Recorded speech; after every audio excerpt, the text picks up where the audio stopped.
What's going on? Charles Botenston here. We're going to be talking about curiosity. And really, I hate that curiosity killed the cat. Why? Why did curiosity kill the cat? It's one of those things that you have to just think about some of the cliches that are around there, like be careful or look both ways. Yeah, obviously, yes, look both ways before you cross the street. But it's one of the things that as you're growing up, your parents and society and the government, everyone instills in your mind certain things that you're like, okay, this has to be true. Okay? We thought everything revolved around us. Galileo said no. We thought that we were put here and that the earth ended and it was flat. And like once you go and you start shipping, you're going to fall off the earth. We thought that. There's other things that we thought. We thought that your genes are mostly inherited and that you can't change your genes. Dr. Lipton and Dr. Joe Dispenza have completely flipped that idea, is that you control your genes. You literally control your genes. Look those two people up. Unbelievable videos. Dr. Joe Dispenza and Dr. Bruce Lipton. Look them up. Enjoy your next 2 weeks of learning about how brilliant they are and the research that they've done. So, curiosity is first questioning everything, questioning what you're told and everything else. Great story is I heard it, I don't know, maybe at some seminar, but the speaker was talking. They said that every time they cut off the ends of the roast beef of their it was actually Brian Buffini was talking about it, is that every time they made roast beef or something like that, some kind of big meat for a bunch of people, that they would cut off the ends and then they would put it in the tray and they would cook it and then serve it and everything else. And one day he was cooking it and he cut off the ends and he threw it out and he's like, why do we cut off the ends? And he was talking to his wife and his wife was like, oh, because my mom did it. And he goes, oh, okay. So her mom came over, and he goes, by the way, we cut off the ends for a roast beef. And she goes, yeah, because... So he's asking his wife's mom, so his mother-in-law, and his mother-in-law said, because my mom did it. And then she came over, and they asked her at Christmas, and the grandmother said the reason that she did it is because her pan was so small that she wasn't able to actually fit the roast beef into the pan, so they cut off the edges. That's why they did it. It wasn't because the edges are bad, because the edges have too much fat or whatever. It's because their pan was small. It couldn't fit into the small oven that they had because it was during the recession, and that's why they cut off the ends. So anytime, or the edges, like there was a explorer back in the day that was like, you know what? I'm gonna just test to see if I actually fall off the earth. Or Joe Dispenza that was like, we inherit all of our genes and we can't control it and that's it. It's like curiosity did not kill the cat. The lack of curiosity killed the cat. The lack of questioning things that your teacher or government or social media or parents, your friends, your family, or even your own mind, you're literally downloading all of this information subconsciously, and then you live your life into this paradigm that people tell you to live into, and then you wonder why you're not happy. Is because, as I said in one of the videos, we're living from our ego. And this isn't just society, this is myself included. Is I literally had to flip everything upside down, especially if you live in a where education wasn't paramount, or you weren't good at going to school and you didn't learn about all these things and question it. And then also the opposite, where you went and you literally lived in a society or a household where it's like you don't question things. You went to the greatest schools, but no, you just accept everything that was told to you and given to you. So question everything. Curiosity, and this is my reasoning. I was actually thinking about this. This is funny enough. I was doing so the class I go to at the gym. there's a big glass thing, and so it's like where you have the weights, and then you have a glass thing where you have the class. And during the class, it's kind of like this thing where you go to different stations, and one of the stations was just squats, and you just sat in this squat for like 45 seconds. And I already know, because I am an endurance cyclist, is that you have to just turn your mind off, because if you start thinking about how tired I am, I wish I could get up and blah blah blah and recover, you'll want to do that. And I'm training my mind, or I could say I've trained my mind to turn off that suffering or that emotion that that works in everything. Turning off. You are not your emotion. You are not your feelings. They're not you. They're just brain synapses firing between dendrites in your noggin. That's it. So when you're like, I feel tired. No. Your brain is firing these chemicals between each other saying, I am tired, I should stop. When in fact, you have another 30%. Trust me, I know. I've I've read enough books by athletes that they're like, that's when they go into the zone. As Mihai Csikszentmihalyi, or whatever the guy that came out with flow, that's what he came out with it. He said that's when you enter flow, is that it's when it's not too challenging, it's not too easy, and you are in this flow state. So, by the way, this chair is wet, so I'm gonna go to this other less wet chair. But going back to it, so I was in this. It's obviously not as. There we go. A little better background is. So I was looking out, and I was looking at the equipment in the gym part, and I was like, some of them are, weights, and some of them are obviously bench presses and deadlifts and everything else. And I was literally looking at a screw on the actual machine, and I was thinking, I was like, how many hours, while I was in a squat, while suffering, while I was literally I just wanted to stand up. I didn't want to be in a squat anymore. But I was like, I got to enter the flow state. So I was literally looking at a screw. I'm like, how many hours did it take to figure out to put a screw in that position, that the whole weight? Because if you think about gym equipment, that's insane. The liability behind gym equipment is crazy. The amount of people that could get hurt if it collapses or whatever, you're talking about hundreds of pounds of weight on some cases. So that's what I'm talking about, that refined curiosity, where you look out the window and you see this like a nebulous cloud. I think it's nebulous or whatever, circulus cloud or whatever. I think nebulous, is that even a cloud? Where you literally are looking at a cloud and you're like, wow. Right now I'm literally looking, at the sky. There's a tiny little cloud formation. Everything else is pretty much blue. There's one right above here. It's like, what makes that? And obviously someone could, and that's, I think, where the lack of curiosity comes from, is that we know we could easily Google it on our phone and we could find out exactly what makes a cloud, that what exactly makes that shape and that form, and there's no real deep curiosity. And that's, I think, why there's such an infatuation with space, is that we we don't know where it ends, and we don't know how we got here. Obviously, people are going to say, well, we got here because of oxygen, nitrogen, hydrogen, and it exploded. And da-da-da. Okay, really?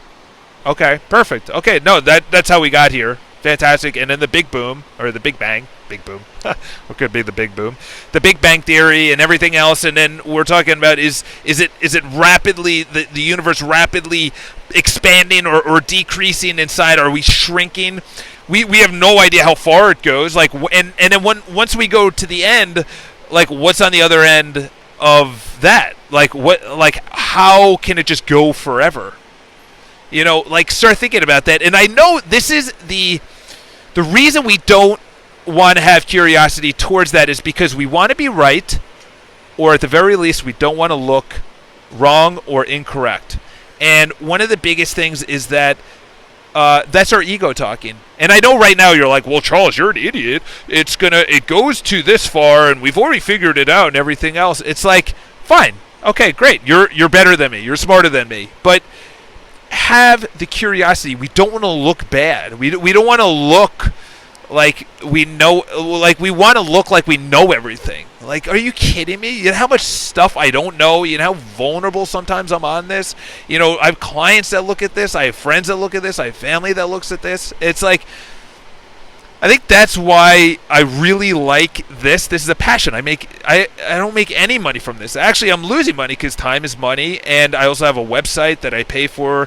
You know, the .com is cheap, but then there's the hosting, and then I have to buy the whatever, and it's like, but I don't look at it like that. I look at it like someone before me took the time and the energy and everything else to go out and Galileo, like, literally went blind because he was looking at the sun for so long, and he noticed there were sunspots, and that turned, and we were looking at a different part of the sun, and that's how we noticed that we revolve around the sun. And then there was an explorer, and you're like, Charles, it was obviously Cortez or it was Magellan that discovered that the Earth was not flat. It's like, that's what I mean, is that the ego is really pushing our curiosity away, and our access to information is also pushing our curiosity away. And I cannot stress that enough, is that you don't want to have a massive ego, because then you don't question things. You just accept it, and then you don't have curiosity. Have curiosity on, I'll give you an example. This morning I walk in, and the office over to my right, this guy was sitting there, or standing over there, and he looked at me, and he stood up, and he was like, hi, my name is Yami,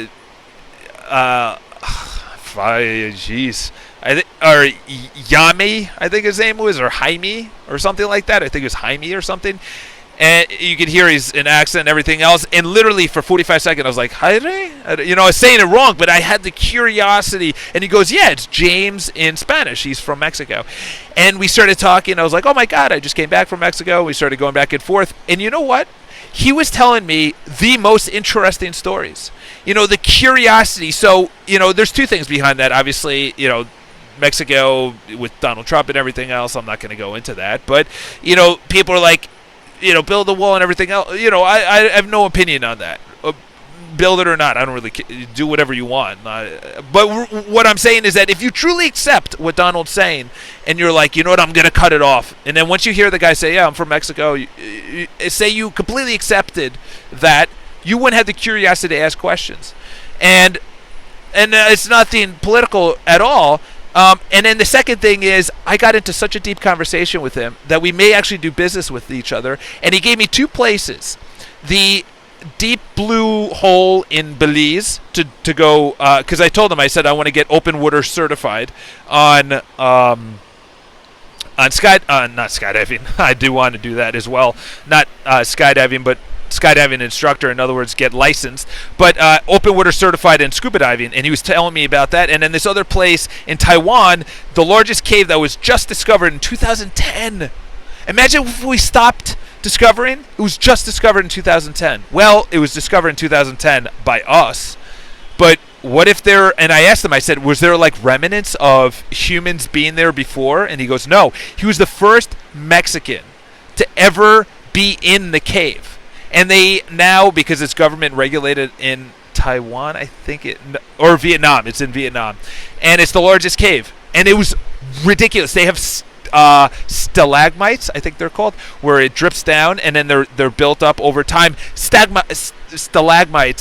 And obviously, Charles, you idiot, you're saying it wrong. That's the vulnerability. That's what I mean. The curiosity of, okay, you know what, I want to, that's the curiosity of getting better. And maybe that's why self-development is, you know, people don't want to question themselves. You know, I'm questioning myself live, you know, so walk around with curiosity, but look those two places up. Those were, so that's it. Like, going back to that is that if I accepted, you know, and then there's the other, say you're against Donald Trump, and you're like, oh, I'm totally accepting of what they say and everything else, but you weren't accepting of, say, you know, traveling or open water certified or anything else, then you wouldn't know about Vietnam or the Deep Blue Hole in Belize.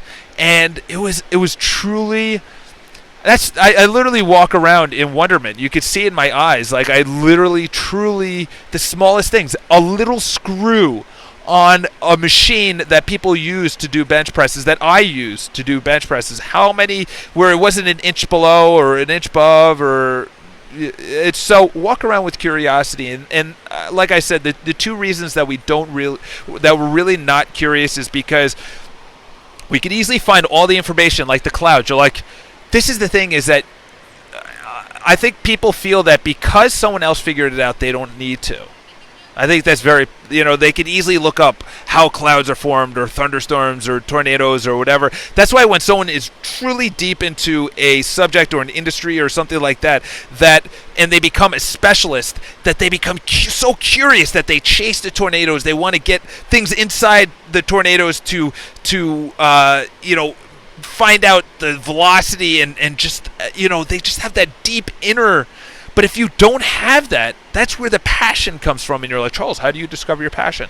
The easiest way to discover your passion is to look up a bunch of shit online and then try a bunch of stuff. That's really what it is.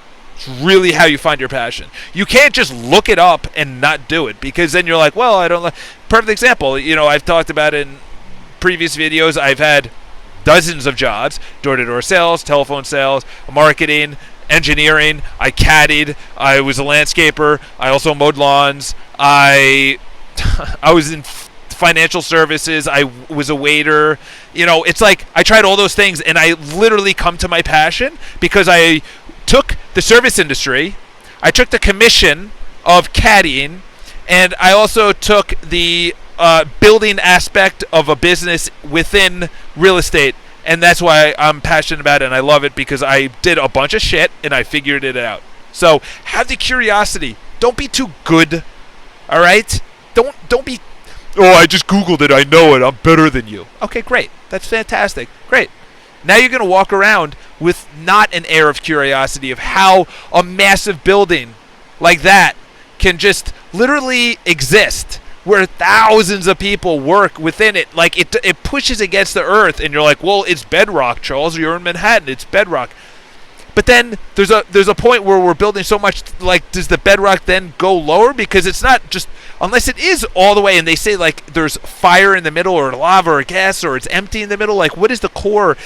So that's it. It's like, remove that ego aspect, or that self entitlement of information, and be curious towards things. All right, so have an awesome day. That was an awesome rant. I feel incredible. Subscribe to the video, and the other thing is hop to the website below, because I'm really looking to build, and I'm going to be adding people to the different creators to the content of the website, and I'm always open for people. So hop over there.